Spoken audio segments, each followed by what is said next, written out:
La Biblia fue parte esencial en la vida de Cristo durante su ministerio en la tierra. Por eso, también debe serlo en nuestra vida como cristianos. Sabemos que Jesucristo es sabiduría y poder de Dios. 1 Corintios 1:18, lo que nos hace pensar que Él, siendo quien es, pudo fácilmente hablar sus propias palabras verdaderas y reafirmarlas con sus propias obras poderosas. Sin embargo, vemos una actitud de humildad en nuestro Señor y de obediencia a la palabra de Dios ya revelada, el Antiguo Testamento. Podemos verlo diciendo continuamente para enseñar, corregir o reprender a otros, e incluso para resistir a las tentaciones del enemigo, palabras como, escrito está, oyeron que les fue dicho o esta escritura se cumple hoy entre ustedes, haciendo alusión constante a la Biblia y sus principios. Jesucristo siempre se apegó a la voluntad de Dios, hablando las palabras de Dios, y esto lo afirmaba abiertamente para gloria del Padre. Juan 12:49. Para Jesús, hablar las palabras de Dios era lo más importante, y nosotros debemos seguir su ejemplo en todos los aspectos de nuestra vida. La persona de Jesucristo, su ministerio y su obra redentora al pagar por los pecados de su pueblo, llevando el pecado en sí mismo, muriendo y resucitando al tercer día, y proclamando su victoria sobre la muerte y Satanás, no es algo que se anuncia por primera vez en los evangelios neotestamentarios. Todo lo contrario, el ministerio de Cristo fue anunciado muchas veces por los profetas del Antiguo Testamento al pueblo de Israel y por Dios mismo en el primer libro de la Biblia, Génesis. En Génesis, después de que el hombre y la mujer pecan en el huerto del Edén por desobedecer el mandamiento de Dios de no comer del árbol de la ciencia del bien y el mal, que es una simbología de que el ser humano elige sus propios caminos por encima de los designios de Dios, el hombre y la mujer, por causa de su pecado, sienten vergüenza porque se dan cuenta de que están desnudos. Luego de esto, la Biblia nos enseña que Dios los cubre con pieles de animales. Es decir, esto nos muestra desde el comienzo que es Dios el único capaz de cubrir la vergüenza y el pecado humano, realizándose así el primer sacrificio de la Biblia, como simbología del plan futuro de Dios para redimir a la humanidad. En Génesis también se nos presenta una figura del Evangelio, que expondré a continuación. Génesis 3, 15-24. Pondré enemistad entre tú y la mujer, y entre tu simiente y la de ella. Su simiente te aplastará la cabeza, pero tú le morderás el talón.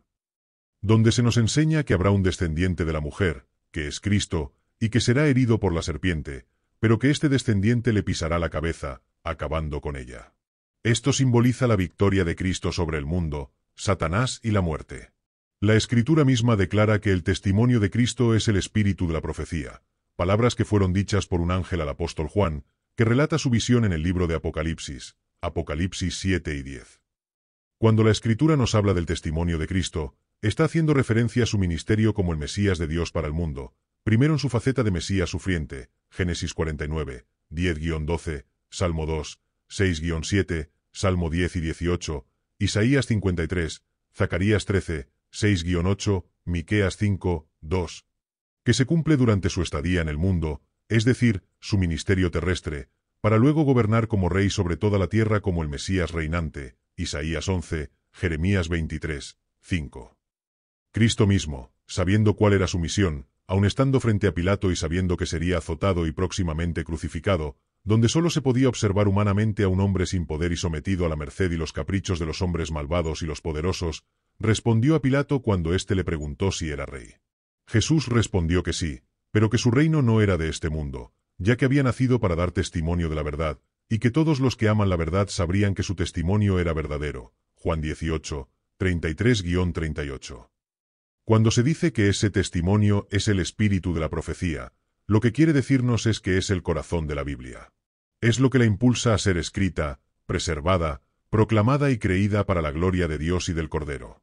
Según la RAE, podemos definir espíritu como la esencia o sustancia de algo, y eso es el Evangelio, el mensaje de Cristo para redimir a los escogidos de Dios, ministerio que sería desarrollado con posterioridad por sus apóstoles y discípulos.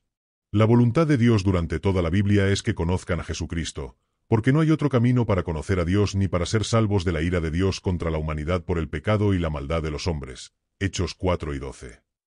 Creernos buenos y moralmente superiores para justificarnos por nuestros propios razonamientos y acciones, como si eso fuera suficiente para comprar la eternidad, no es algo que Dios apruebe. La verdad absoluta está en la persona de Cristo, la vida verdadera está en la persona de Cristo, y solo Cristo es el camino correcto, como está escrito. Yo soy el camino, y la verdad, y la vida. Nadie viene al Padre, sino por mí. Juan 14, 6. Si algo es bueno y agradable a los ojos de Dios es que conozcamos a Jesucristo. Conocerlo a Él es conocer la verdad. Solo en Cristo hay esperanza, y eso lo podremos ver desde Génesis hasta Apocalipsis.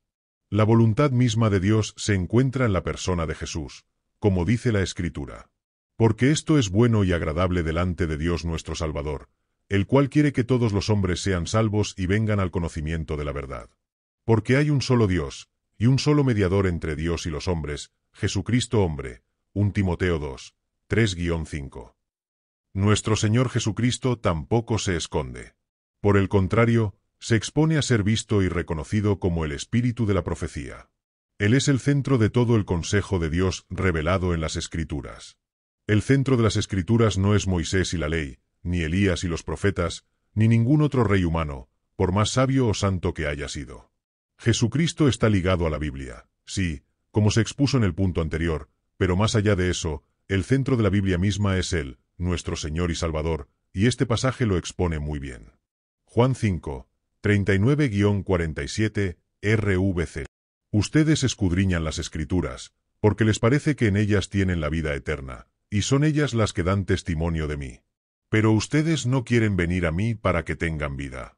Yo no recibo gloria de parte de los hombres. Pero yo los conozco a ustedes, y sé que el amor de Dios no habita en ustedes. Yo he venido en nombre de mi Padre, y ustedes no me reciben, pero si otro viniera en su propio nombre, a ese sí lo recibirían.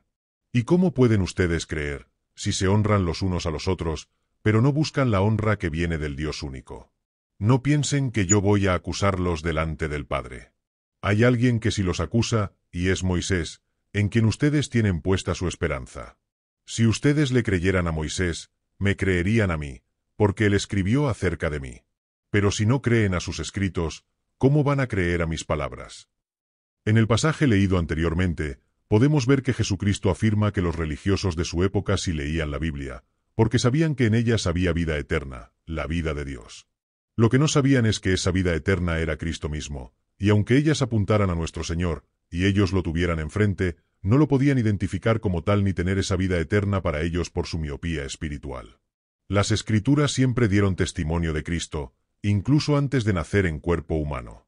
Hay otra cosa muy importante que debemos considerar del pasaje expuesto, y es que Jesús no recibe la gloria de los hombres. La aprobación humana no es algo que sea importante para él, pero la aprobación de Dios sí lo es todo. Esto lo expone para dar a entender que Jesucristo es lo que es, no lo que otros quieren que él sea. Los judíos de la época de Jesús esperaban a un Mesías que complaciera sus gustos y necesidades, un Mesías a su imagen y semejanza. Hoy en día, eso mismo es lo que la gente hace con la persona de Cristo, se han hecho a un Mesías a su propia imagen. De eso hablaremos en el siguiente punto. Suscríbete a Exploradores de lo Eterno y deja en los comentarios tu petición de oración, porque la oración eficaz del justo puede mucho. Si estás enfocado en una meta que quieres alcanzar, o estás atravesando una prueba y quieres ser fortalecido por nuestro Señor Jesucristo, o quieres que oremos juntos por la vida de un familiar o un amigo, nosotros te vamos a apoyar en tu oración al Todopoderoso. Que la gracia y la bondad de Dios sean contigo para siempre. Nos vemos en un próximo vídeo.